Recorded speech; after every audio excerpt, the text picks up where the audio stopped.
A beautiful weekend to you. Good day and welcome. This is the Daily Headline Newspaper Update on the Insider Podcast. I am Kayode Sonny, and with me I have Saturday Independent, Weekend Trust, Saturday Vanguard, The Nation, Saturday Punch, and of course outside Nigeria, Daily Mirror.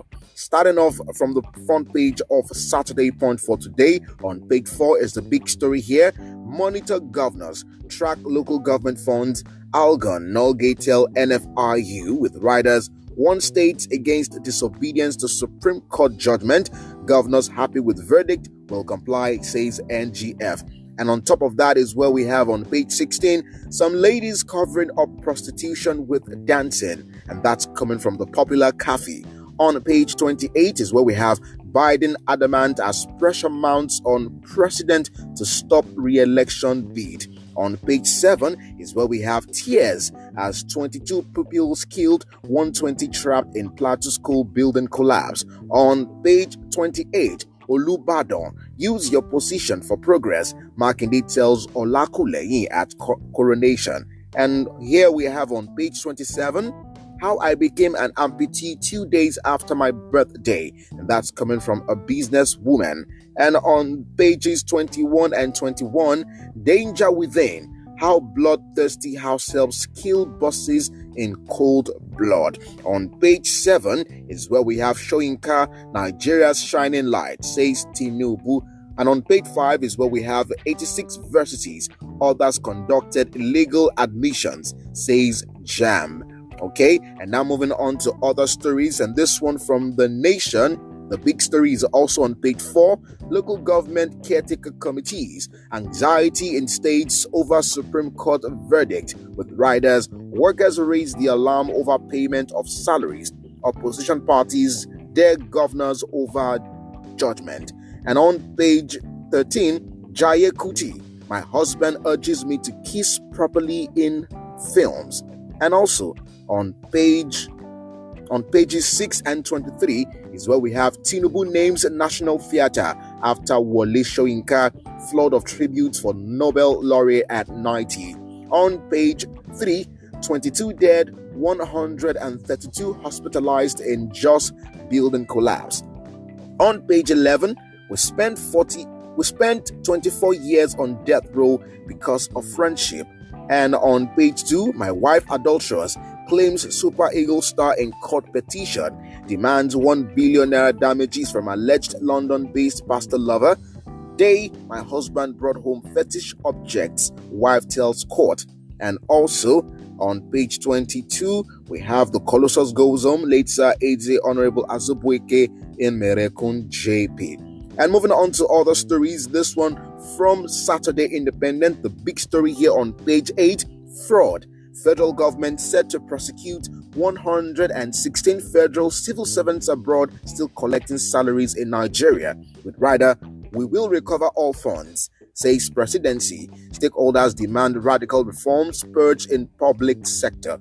And on to other stories, still on the front page of the Daily Independent, CBN sells $122.671 million to 46 authorized dealers. And also on page 29, tenure elongation. Police sustain siege on Rivers local government secretariats despite court declaration. On page 9, how journalism education shaped my music career. And to some other stories still, we have this one on page 4. Adaora Umeji unveils new pathways for Zenith Bank, highlights strength at Investors Forum. On page 6, Tinubu, Dapo Abiodun Oni, others in Ibadan as Makinde installs Oba Olakunleye as 43rd Olubadan. And also on page 5, Wole Soyinka at 90. Tinubu reels out circumstances that linked him with Nobel laureate, renames National Theatre after playwright. On page 7, government cracks down on illegal mining with arrest of Chinese nationals in Aba.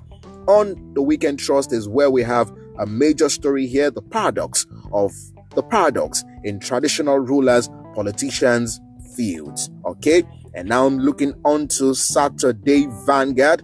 For today, LG Autonomy This is the big story here now, how it can work. Stakeholders, and that's on page 5 with riders. Governors Forum backs local government autonomy. Governor Abdul Razak says, I'll catalyze development at grassroots level, says Northern Elders, NBF, and also senators, ex-council bosses, party leaders, regional leaders, others speak.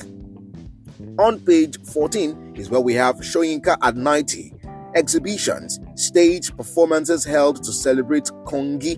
Tinubu renames National Arts Theatre after him. On page 13, approach to governance, stakeholders divided over South-South governors. On page 6, Oba Olakulenyi crowned 43rd Olubadan. On page 30, 22 dead, 132 injured in Plateau School building collapse. And also, let's see on page 21, we're seeing return of suicide bombers. We're back to our worst nightmare. Northern leaders lament, and that's on page 11. Okay, and now checking out of Nigeria now from the Daily Mirror, the big story, the one and only big story on the front page. Come on, England, roar us on. With riders Oli's plea to the nation ahead of final. Wheels to join army of fans in Berlin Stadium. Pubs to open till 1 a.m. in hope of victory party. And those are all the headlines for today across the newspapers for today. Thank you for tuning in. I am Kayode Sonin, and please don't forget to send in your reaction or comments to the stories being read today. And of course, give a follow across social media at The Insider Pod 1, at The Insider Pod 1. Thank you for listening today. I am Kayode. See you next time.